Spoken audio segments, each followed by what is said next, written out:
Hi guys.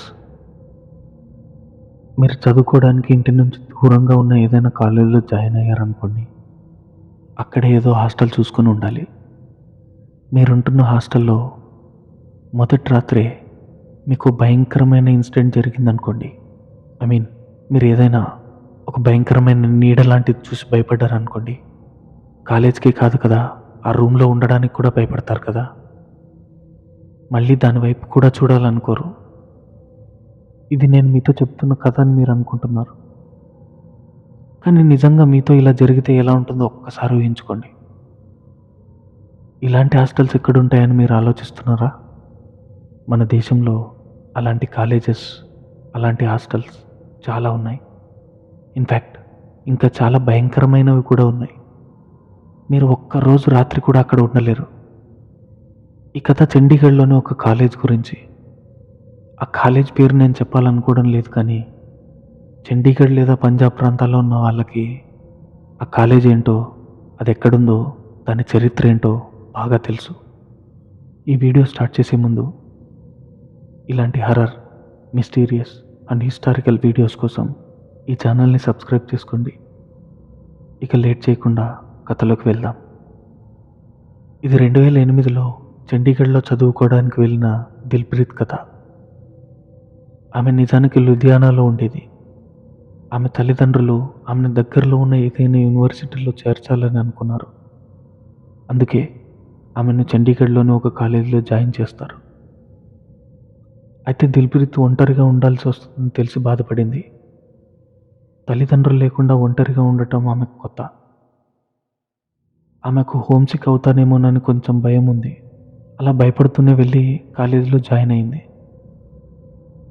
కాలేజీకి వెళ్ళిన తర్వాత అక్కడ తనలానే చాలామంది అమ్మాయిల్ని చూసి కాస్త ధైర్యం తెచ్చుకుంది. అప్పటిదాకా అంతా బాగానే ఉంది. కాలేజీలో జాయిన్ అయింది. జాయిన్ అయిన తర్వాత అందరికీ హాస్టల్లో రూమ్స్ అలొకేట్ చేస్తున్నారు. రూమ్స్తో పాటు రూమ్మేట్ని కూడా అలొకేట్ చేసి వాళ్ళ లగేజ్తో పంపిస్తూ ఉన్నారు. అందరూ వాళ్ళ వాళ్ళ గదులకు వెళ్ళడం మొదలుపెట్టారు. కానీ దిల్ప్రీత్ మాత్రం ఒంటరిగా అలాగనే కూర్చొని ఉంది. ఎందుకంటే ఆమెకి రూమ్ అలొకేట్ చేశారు, కానీ రూమ్మేట్ని అలొకేట్ చేయలేదు. అంటే ఇప్పుడు నేను ఒక్కదాన్నే రూమ్లో ఉండాలా అని ఆలోచిస్తూ తన లగేజ్ తీసుకుని రూమ్ వైపు నడిచింది. కానీ రూమ్లోకి వెళ్ళి చూస్తే అప్పటికే అక్కడ ఒక అమ్మాయి పరప్ మీద కూర్చొని ఉంది. వెళ్ళి ఆ అమ్మాయిని పరిచయం చేసుకుంది. తన పేరు అవని అని తెలుసుకుంది.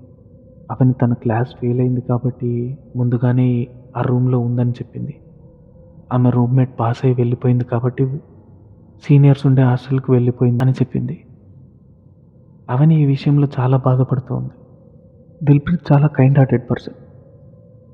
అందుకే బాధలో ఉన్న అవనితో ఫ్రెండ్షిప్ చేయాలని ముందుకొచ్చింది. చాలా త్వరగా దిల్ప్రీత్ అవని క్లోజ్ ఫ్రెండ్స్ అయిపోతారు. అలా కొన్ని నెలలు గడిచిపోతాయి. అవని ప్రతిరోజు రాత్రి దిల్ప్రీత్కు స్టడీస్లో హెల్ప్ చేస్తుంటుంది. దిల్ప్రీత్ కూడా అవనితో రాత్రిపూట వాకింగ్కి వెళ్ళేది. అలా వాళ్ళిద్దరూ ఎడ్యుకేషన్ మీద కాన్సన్ట్రేట్ చేశారు. కొన్ని రోజుల తర్వాత దిల్ప్రీత్కి సీనియర్స్తో పరిచయం ఏర్పడుతుంది. ఆ సీనియర్స్కి ఎడ్యుకేషన్ పైన శ్రద్ధ ఉండదు. వాళ్ళలో కొంతమందికి రకరకాల అలవాట్లు కూడా ఉంటాయి. మనం ఎవరితో మెలుగుతామనేది మన జీవితంపై ఎంత ప్రభావం చూపుతుందో తెలుసు కదా. అదే జరిగింది ఇక్కడ. అవని ప్రతిరోజు రాత్రి దిల్ప్రీత్కు చదువుపై దృష్టి పెట్టమని చెప్పేది.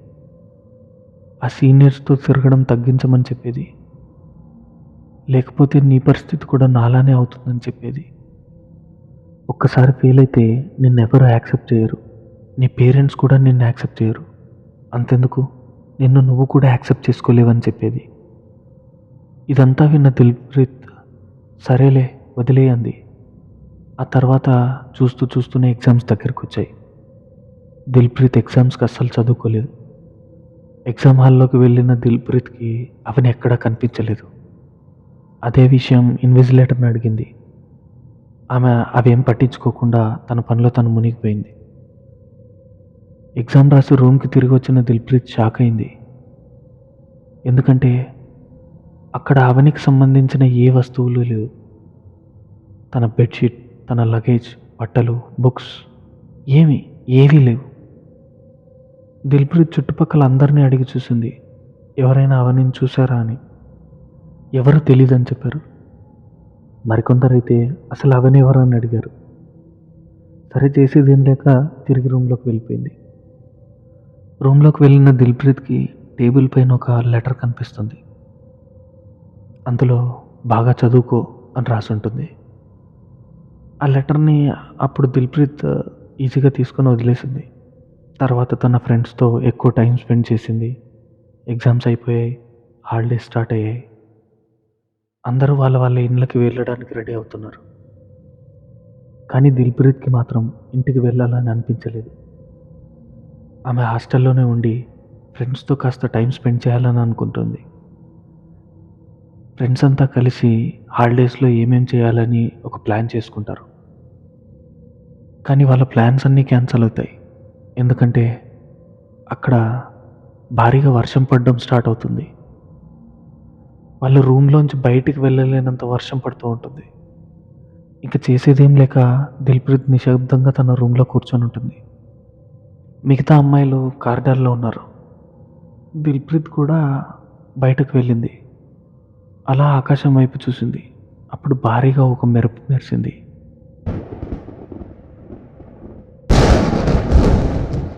భయంతో మళ్ళీ తిరిగి రూమ్లోకి వెళ్ళిపోయింది. వర్షం చాలా ఎక్కువగా ఉంది, అందుకే కరెంట్ కూడా పోయింది. రూమ్ అంతా చీకటిగా ఉంది. చీకట్లో ఆమెకు సడన్గా ఏదో సౌండ్ వినిపించింది. ఆమె వెంటనే అవని అని పిలిచింది. అప్పుడే సడన్గా బయట ఒక మెరుపు మెరిసింది. ఆ మెరుపు వెలుగులో అవని కనిపించింది. కానీ అవని నిన్న మొన్న చూసిన అవనిలా లేదు. తన ఫ్యాన్కి వేలాడుతూ ఉంది. దిల్ప్రీత్ వైపు చూసి, చక్కగా చదువుకో, లేదంటే నాలాగే అవుతావు అని చెప్పింది. దిల్ప్రీత్ భయంతో గది నుంచి బయటకు పరుగు తీసింది. లాబీలోకి వెళ్ళింది. అక్కడ కూడా అందరూ కేకలేస్తున్నారు.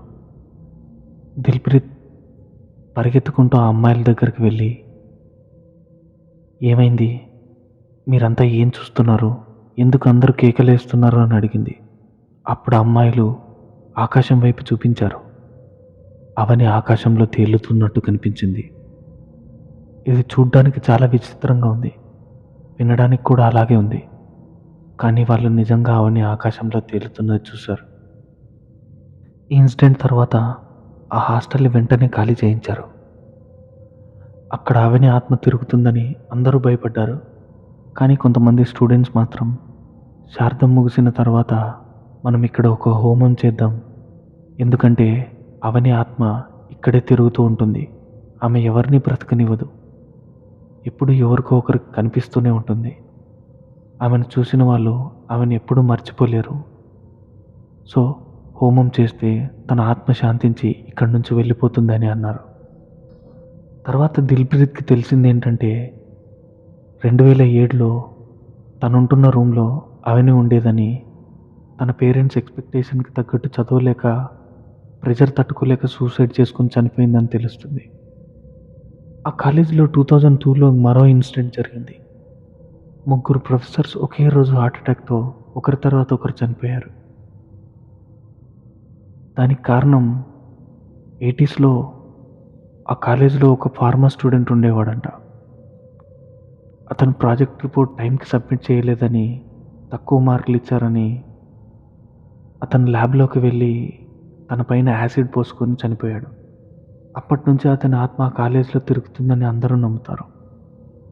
ఆ తర్వాత ఆ కాలేజీలో ఎవరికి ఏం జరిగినా, ఎవరికైనా హార్ట్ అటాక్ వచ్చినా, ఎవరికైనా యాక్సిడెంట్ అయినా, ఇంకేదైనా అయినా దానికి కారణం మాత్రం అతనే అని అందరూ నమ్ముతారు.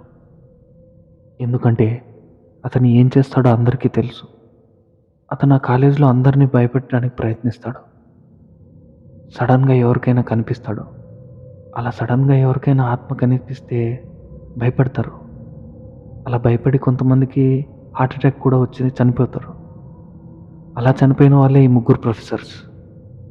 ఆ ముగ్గురు ప్రొఫెసర్స్ చనిపోయిన తర్వాత ఆ ఫ్యాకల్టీ సభ్యులంతా కలిసి ఆ కాలేజీలో హోమం చేస్తారు.